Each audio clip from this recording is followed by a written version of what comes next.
You need to get comfortable being the face of your company. We all get into business for the same reason. We want to be our own boss. We want to be free. We want to have personal sovereignty. And 99% of us end up with none of that. My life changed 22 years ago when I was a small business owner. I didn't have any time and I didn't have any money. I started owning the first hour of the day. So I started, rule number one is I said, okay, from this day forward, 7 days a week, the first hour of the day belongs to me. Could you talk a little bit about how you tripled the size and profits of your father's insurance agency in just 3 years with no prior experience? What I did is my dad said, listen, if you're going to come in the insurance business, I'm going to teach you the business from the front door to the back door. You're going to do every single job there is. None of this ivory tower stuff, none of this you're my son kind of stuff. And I literally started processing paper, cleaning the bathrooms, answering the phones. I didn't have a vacation. I didn't have a day off for 12 months. And then my dad, I walked into his office after 12 months. I said, this is for me. I said, I'm going to buy this business if it's for sale. And he said, that's great. And all that kind of stuff. But I had learned the business, David, in 12 months from the front door to the back door. So I would learn a position, fire myself from it, go to the next one. And I went all the way from reception to service to sales. And then finally I was in the seat on the bus where it's my zone of genius. It's what I'm obsessed with, which is the marketing. So from that day forward, after learning the business from the front door to the back door, I just went all in with my direct response type of marketing. It's the same marketing I used in sports. It's the same marketing I use today. And I just started, I'll never forget. I said, okay, Dad, I'm going to make the phones ring off the hook. And I decided I'm going to do one thing, not 15 things. I'm going to sell car insurance like it's going out of style. And I found that's something that we're good at. That's something when the phone rings, we can help people with. And I'll never forget the first time I created this little simple, dirt cheap postcard. And I mailed 500 of them, David, the first month. That's it, 500 postcards. Call me and save up to 37% on your car insurance. And then I ran back to the office because I was the guy, in the sales chair. And all of a sudden, over the days and the weeks, the phone calls would trickle in. I was on the phone, so I was learning that job as well. And when I sold the business 14 years later, we were doing 140,000 of those postcards and flyers a month. So I started out with little tiny tests, $500 a month. I didn't have any money. Then I got to 1,000 flyers, then 2,000, and they had to pay their way. If I spent $1 on marketing, it had to bring me $1 back. And in the insurance business, that's fantastic because you're going to keep that policy for a decade. And then I started plugging all the leaks in the business. We started building a massive email list. When anybody ever came in contact with our business, whether they walked in the front door, phoned us, or went to the website, we captured their name, their email, their cell phone number. So we went from having no email list to 62,000 people at the press of a button. We had tens of thousands of cell numbers. We actually even had fax numbers. And then once I had those lists, I would send 2 emails a week, personality-based emails that literally would flood our business with leads and prospects. So I never lost focus that I was not in the insurance business. I was in the marketing business, and to be more specific, the personality marketing business. Like I changed the name to McLean Insurance. We're in a small town of 6,000 people. We had 9,000 clients because of the internet. But I wanted people to say, I didn't want them to say, I'm insured with Allstate or I'm insured with Geico. Or I wanted people to say, Michael McLean is my agent. And I used to send emails at Christmas, Thanksgiving, talk about my wife, talk about my daughter, talk about sports. And it was personality marketing and branding. And that's how gradually we were able to nobody could compete with us because insurance is stale, dull, and boring. Everybody's a large corporation.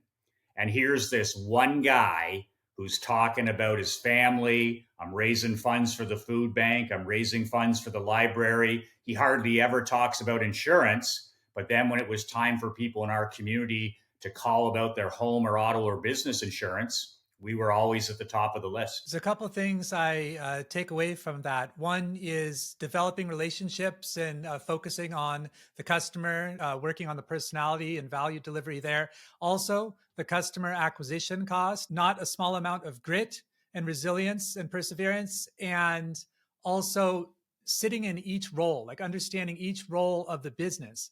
What advice would you give to entrepreneurs stepping into industries where they lack experience or expertise? Well, every business that I've stepped into, I had no experience, I had no money, and I had no expertise.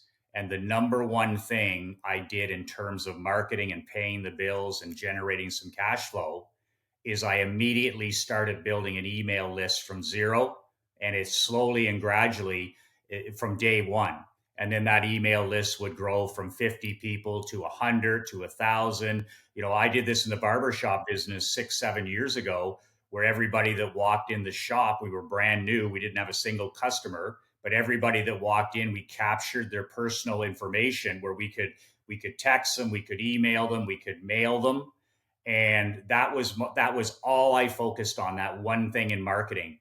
And then I'm a systems person too. Is I systematize the business so that I call it like Subway or like McDonald's, where this is the way we're going to make the hamburger 10 million times. This is the way we're going to answer the phone 10 million times. And if we can ever find a better way to do it, or there's a leak in a bucket, we just update that procedure that day and move forward. That allowed me to free myself out of the day to day, and I was able to focus on more sales and marketing. So, those are the two things: systematize the business so it's not a Frankenstein. And please, please, please, I don't care what business you're in, build a simple email list, mail it consistently, and sell the product that you have that helps people. You've coached thousands of men on how to get it all done.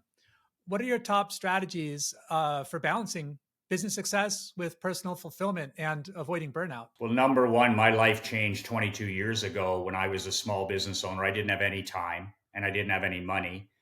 And I started owning the first hour of the day. So I started, rule number one is I said, okay, from this day forward, 7 days a week, the first hour of the day belongs to me, belongs to Michael McLean.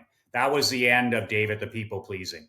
The first hour of the day from 6 a.m. to 7 belongs to me. And at the time, I had excuses. I said, well, I don't have an hour. Well, my father was like, maybe if you go to bed before 2 a.m., you might have that hour. So that was the second shift. I started going to bed at 10 p.m. in every single night, with there's few exceptions, and getting up at the same time every day. And when I get up every day at 6 a.m., that 1 hour goes to the most important thing in my life.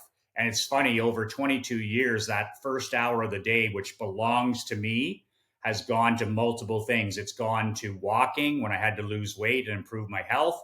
It's gone to reading when I had to learn marketing. It's gone to it's gone to going to the gym. Whatever is the most important thing in your life, that first hour of the day belongs to that hour. I've used writing emails for that hour for many, many years, where that was the only thing I did. I sat down, opened my laptop, and I wrote one email. And then boom, that most important thing. Then the rest of the day, I could conquer the chaos, knowing that at least I had got my number one thing done. So, I mean, I got up this morning at 6 o'clock. I've got, 3 podcasts today and driving my daughter to school and all this other stuff. But I got up this morning and I put on my shoes and I walked for an hour outside in nature here in Naples. I cleared my head. I was able to visualize and pray. And then when I got back to the house, I'm like, I accomplished my number one thing today.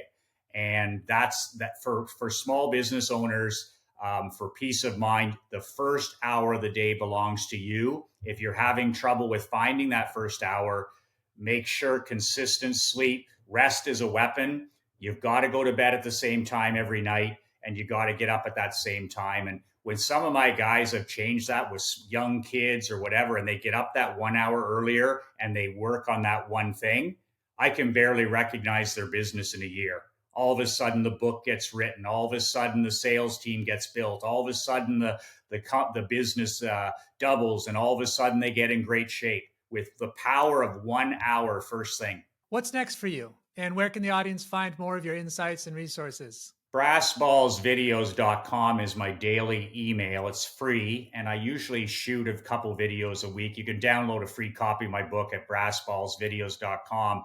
22-page book. Um, Basically, I'm in the midst of my latest mission, which is to impact 1 million entrepreneurs. So when I sold the hockey team and I sold the insurance agency, every a man has to, or a man or a woman, we have to have a mission. You have, like, I can tell immediately whether a person has a mission or not, and a mission is an obsession. What gives you the chills? What is something you cannot not talk about? What gives you goosebumps, and how can you do that and serve other people? So my 10-year mission, I'm 4 years in, is to impact 1 million entrepreneurs and help them build and do business on their own terms. That's my big mission, is to get them out of the Frankenstein business and get them back into serving people and the reason they got into business in the first place. If I can help an entrepreneur live life and do business on their own terms, that to me is ultimate success. That's personal sovereignty. And that's where you have the connected marriage, you have the relationship with the children, you have the good mental and physical health, all that kind of stuff. So I'm 4 years into my latest mission. In 6 years, I'll sit down again with my wife and my daughter, and I'll say to we'll say again, what's the next mission? My dad and mom are both 91, and my dad's on his latest mission since retiring at 85. So, my grandfather always said, a man without a mission is a man without balls. So I've always been a man on a mission. And when I was raising funds for the Rotary Club and that was a mission. And a mission can be 6 months, it can be 3 months, it can be 30 years. But every man and woman need a purpose, not passion. We're not talking about passion. We're talking about obsession. When I bought that hockey club, I walked into my dad's office and he said the same thing as Matthew McConaughey's dad said to him. He said, you buy this thing, he said, you don't half-ass it. He says, you get a Barclay Cup for this community. Nobody's won one in 23 years. And I said, I'm a man on a mission. I'm obsessed with it. It took me 7 years to win that championship, but man, that's when you have peace of mind and happiness, is when you're living a mission and helping other people along the way. So 6 more years to go, David, on this mission.